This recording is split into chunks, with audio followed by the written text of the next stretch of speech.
During that time, the Kitchen presented a version of Rainforest 4 by David Tudor. That was in 1975. It was the most inspiring for me as a young artist. So in addition to making art and hanging out at Magoo's playing pool, I was working for Lamont Young and Marion Zazila at the Dia Art Foundation, and I did a brief time at 112 Workshop. 112 Workshop, as you see here, was a very early artist workspace. It was a raw space opened between 1970 and 1980, offering exhibition space for installation and experimental artists.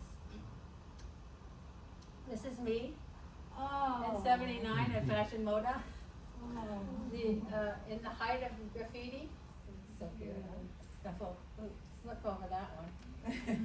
I also met with other young artists making their way. Our first production was the 1979 Public Arts International series of performances. The works had a wide range, and you could see some of the early artists who were looking for opportunities to perform and show their work. That was the biggest issue, late 70s, early 80s, that there was no place for young artists to really get out and show other people what they were doing. So there was a sense of community, wanting to get the community together and share work, even at that time. And we presented Liza Bear and Willoughby Sharp of Avalanche Magazine. We did some no-wave music groups. Jeffrey Lone of the Theoretical Girls. We also did new music composer Arnold Dreiblatt and Yoshi Wada. Also Martha Wilson and her group Disband. So this piece is by conceptual artist John Van Sohn, and it's called The Plant Tape. This was a recording using audio cassette tape rubbed on an avocado leaf for 30 minutes. So on the more political side, we presented a manifesto written and performed by Alan Moore with Tom Otterness, Colleen Fitzgibbon, Robert Smith, and Carol Perlman of CoLab. CoLab was New York City's avant artist group collaborative projects. So then I started at Harvestworks as an intern in 1982 and was really attracted by the mission to give artists access to technology that was currently available only in academic institutions. This included analog synthesizers, computers. We had an early Apple, we had an early Mac, databases, and also music software. We actually worked on a book of reviews of music software that was published, and I got to do the algorithmic music composer software, which was also inspiring. Director Jerry Lindahl was open to my efforts to develop those ideas. One of the first projects was TELLUS, the audio cassette magazine. So here we are, the team in 1982. Joseph Neckvertal, a visual artist, Claudia Gould, a curator, and myself, a composer and staff member of Harvestworks. We had a studio pass. We had met to discuss the idea of a magazine on cassette, which would feature challenging sound works, basically targeting the Walkman, because it was that period of time when the Walkman was just hitting the streets. What we did is we asked the artists to submit compositions. We compiled the material in Studio Pass with Jerry Lindahl as our mastering engineer. It was well received by the Cassette Underground. It was initially a subscription only 60-minute cassette that we would send out every 6 months. But we were, in terms of the business model of something like that, we were not able to really scale that up, let's say. So it turned into more of a non-profit service for the distribution of experimental sound and text-based works. This is the TELLUS Tools double LP that we published in around 2000, which was edited by Takedo Shimada, and it included his favorites of the 27 issues that we had published between 1982 and 1993. He selected some of these, and I'll play you a piece by Brenda Hutchinson.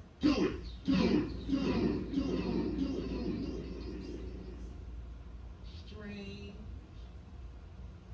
string, string, string, string,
So just to note that piece was composed for the experimental film cult fave Liquid Sky, and Liquid Sky, the soundtrack, and if you know the Fairlight computer musical instrument, you know all the sounds that Brenda was working with.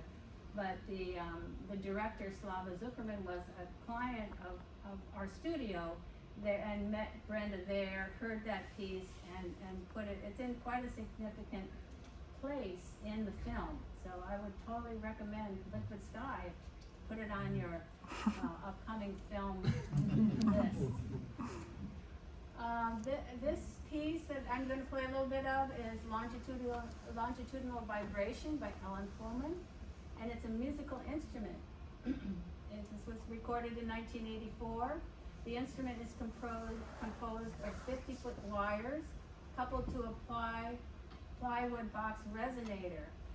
And you know, we included this, and it's all in the spirit of new instrument building that was going on and supported by Harvestworks. This piece will be in an upcoming project will be released by Earth Libraries on LP and digital formats, and that's an upcoming project. Let's listen to Ellen for a minute.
relationship with Harvestworks was the 1986 exhibition called Soundwave NYC.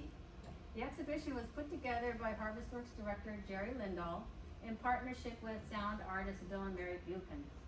The works were dynamic, technologically driven, and experimental. Just what I was looking for. And one of the more innovative production elements that was included in this exhibition was that each sound artwork was triggered by the proximity of the viewer. So this was something in 1986, very innovative, and something that, if you, even today, for contemporary sound art group shows, they have yet to accomplish. So a bit about the artists that were involved in the exhibition. This piece, Under the Sun 2 by Nick Collins, employs a labor-saving device to perform the creation of complex harmonic intervals by a solenoid that plucks a long steel wire in random rhythms, while a toy train moves down the track, pressing against the wire, bringing out the full range of overtones. It's another way to accomplish, I think, what Alan Fullman was looking for in live performance. And Nick is the author of the popular hardware hacking books and a great advocate of the concept inside the electronics. And Harvestworks has always used inside the electronics to really talk about where the heart of the organization. This early work by Paul DeMarinis is one of his Voice Creatures series using computer speech. Paul participated in the 1992 interactive show and was a sponsored artist in 1988 for the online opera. He was also published on TELLUS number 9. One of the more popular tunes on TELLUS number 9 is the Eeny, Meeny, Chili Beanie piece. I was also inspired by the work of Ron Cleveland. In Aqua Vitae, the aluminum plate that hangs over the bowl filled with salt water periodically receives a 12,000 volt charge that generates spark and a sound. Also, Ron was published on TELLUS number 2. His piece called TI intends to enforce its intellectual property rights to the fullest extent permitted by law was an attempt to display and analyze the disembodied corporate imagination that devised the military and the time weather vocabulary. Well, that's a mouthful. Also, as part of the exhibition was Christian Markley. He was a significant figure in the community of Studio Pass in the early days. This piece, called Recycled Records, consists of up to 8 records that have been cut and recombined and then played simultaneously in performance. Now, Groove, which is a piece by Christian Markley, was also published on TELLUS number 8 and the TELLUS Tools LP. The Soundwave project also included performances, and that format used in the project which included an exhibition programmed with performances and workshop continued throughout the Harvestworks development. It was proven to be a good community SharePoint. So here's the interactive show, and this was in 1992. You know, the critical element of the whole Harvestworks relationship and the whole way that one can keep these interesting projects going is, of course, the money. And we were lucky enough to have project directors in places that gave money. So when we appealed to produce the interactive show, it was funded by the National Endowment for the Arts and provided an opportunity for an updated Soundwave NYC show. It included many of the artists previously shown by Harvestworks. New artists included Alan Rath, who I think is a California artist, Liz Phillips, and Matthew Schlanger. It took place at Gray Waxing Space in Soho. And this is the piece that Paul put in there, the Al and Mary Do the Waltz. It did give us another chance to show another early work by Paul. Although I can't find the documentation photos from this exhibition, Paul has one of these on his website. So this is a photograph of Al and Mary Do the Waltz. In this work, the swimming fish disrupt the sound from the old Edison wax cylinder played by a laser beam.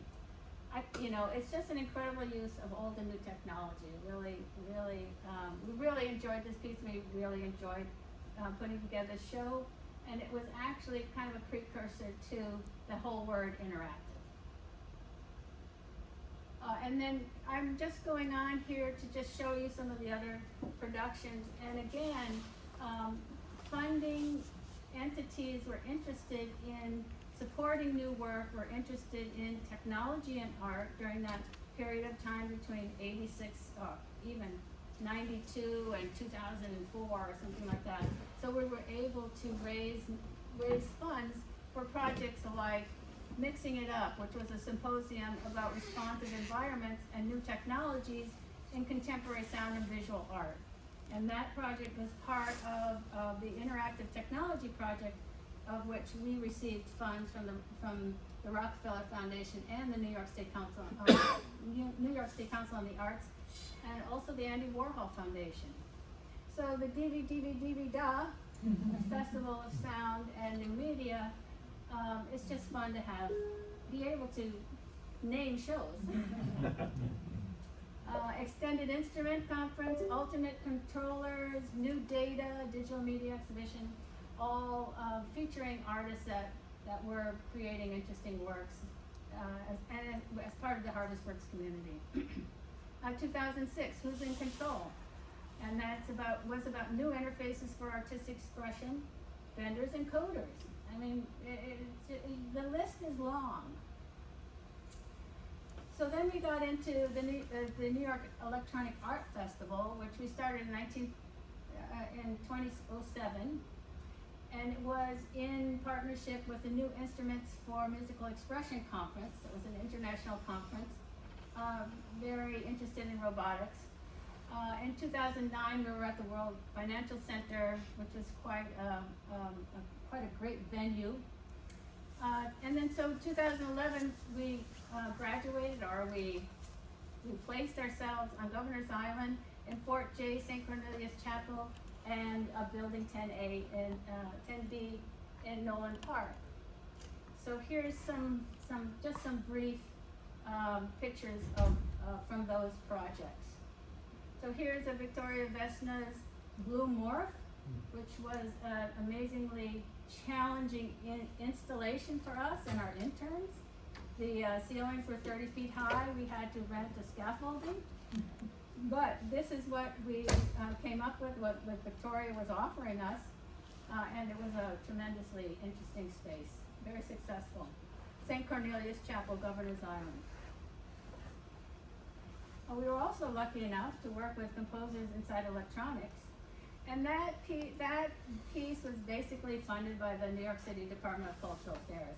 We worked with John Driscoll to bring those sound objects that were originally in the David Tudor exhibition installation at the kitchen, bring them to Fort J and put them in the amazing magazine, ammunition magazine space of Fort J. Here's another picture of St. Cornelius Chapel, and I just wanted to bring your attention to the 3D sound object, which again is a new instrument created by Paul Geluso that used the space as a diffuser for the audio of a multi-channel composition. And works created for the instrument included Flock by Suzanne Thorpe, which was a multi-channel work composed to evoke the sensorial experience of a flock of birds taking off. And it was very successful. And we sponsored another piece called The Spaces Contained in Each by Stephen Vitiello and Steve Roden, which was a multi-channel sound installation based on the recordings of silence. So here's another space we were able to access through the National Park Service. This is Castle Williams, and the piece is by Ed Osborne. It's called Indent Hours. It was an 8-channel generative audio installation for the courtyard. The melodies were based on music that was played on the island, both in the military band school and in the prisoners' band. The text fragments were taken from accounts of life on the island and in Castle Williams, as described in newspaper articles and other reports. Artists who are given access to these spaces are very inspired by the site, so Ed delved into the history of the site and did a generative sound piece that was installed underneath the eaves there. Here's a couple of other photographs. This is inside the flower matrix. The wallpaper is actually augmented reality. It's by Claudia Hart. Here is Wavelengths by Liz Phillips. You know, we did a wave table in 1992, and Liz enhanced that piece with her surge synthesizer and sensors. A couple of photographs from NYEF 2019. We work with Lovid. I see the typo there. Left Footprints by COVID. And that was at the New York Hall of Science. So this is our house. We have a permit. We've had a permit for, since 2011. They keep renewing it because Harvestworks is a really good partner, and we put a lot of effort, and in the exhibition we monitor it for 26 weeks out of the year. It's big for us, and the Trust for Governor's Island appreciates that. They don't pay us, but it gives us an opportunity, and it gives the artists an opportunity to really extend themselves for an audience of 3,500 people per season. So this is again, these are the shows. This is the workings of media, art and artists in 2021, and some of the interesting pieces there. This is what the house inside the house looks like. This is recalibrating by Andrew Demerjian. So there is an opportunity to do large-scale video and multiple channel video. This is audio chandelier. Each one of those objects are speakers, and as you see, there's a rack of 8-channel speakers in there. So Daphne Naftali was able to take advantage of the acoustics of that room, and also the technology that we contributed to the project. This is Scintillator by Joseph Morris. It is an Arduino controlled little hammers on the wine glasses, and it's got something up there that collects muons from the air.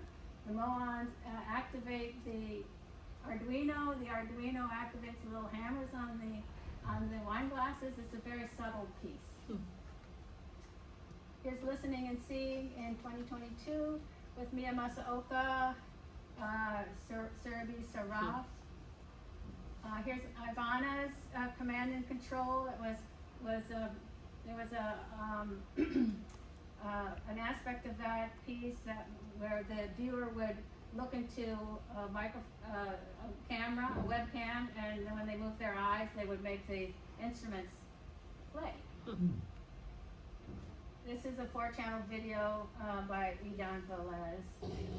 Oh yes, we did. You know what?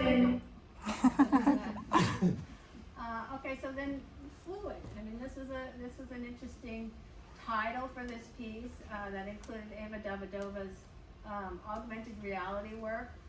She also had a 7-channel audio installation where she invited several artists several composers to do work.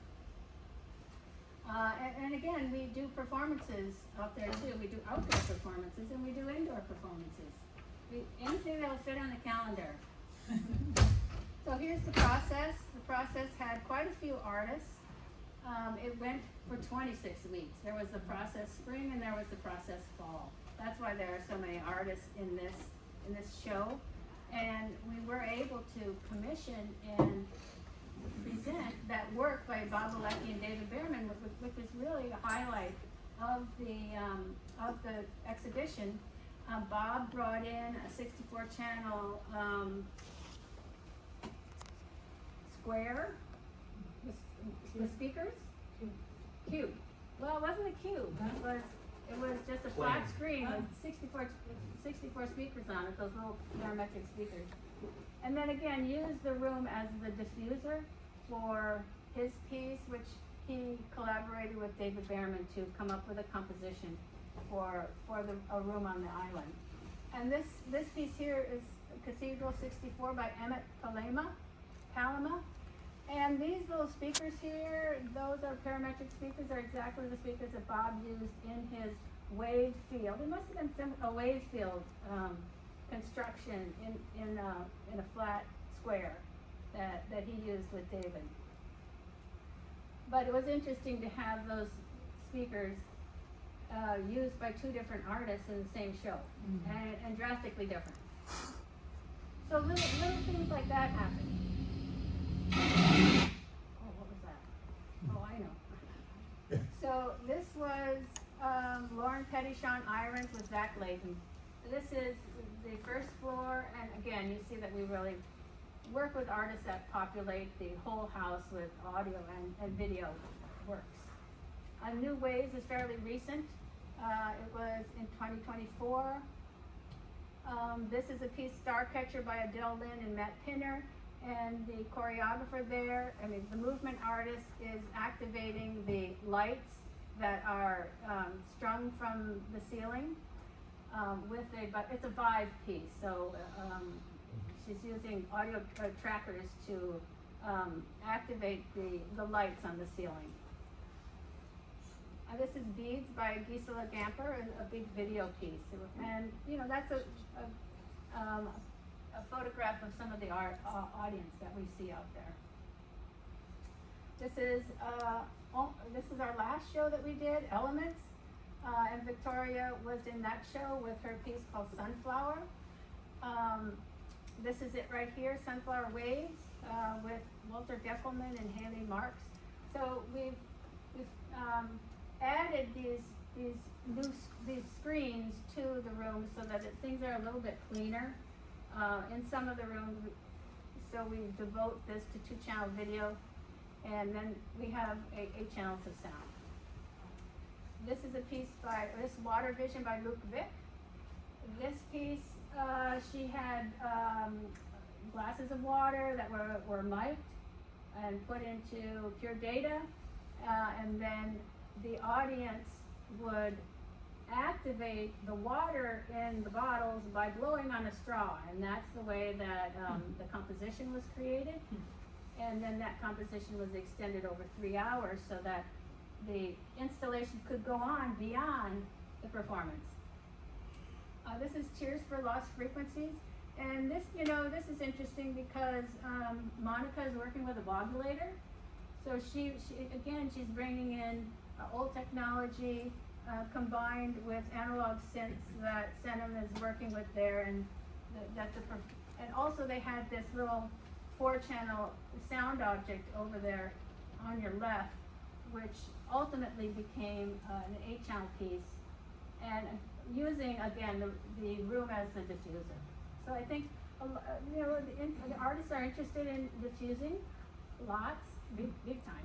I mean, it's a wave, and a lot of that is very interesting investigations. So this is the upcoming show, Time-Based Art, Space and Time in Tune. So this will open May 17th. Oh, and we're really happy to work with Letitia Tsunami. We're going to spatialize her LP that she put out with Black Truffle, and it does include that Ilian Radik piece that was composed for Letitia's new instrument, the Spire. I think that's it. Thank you.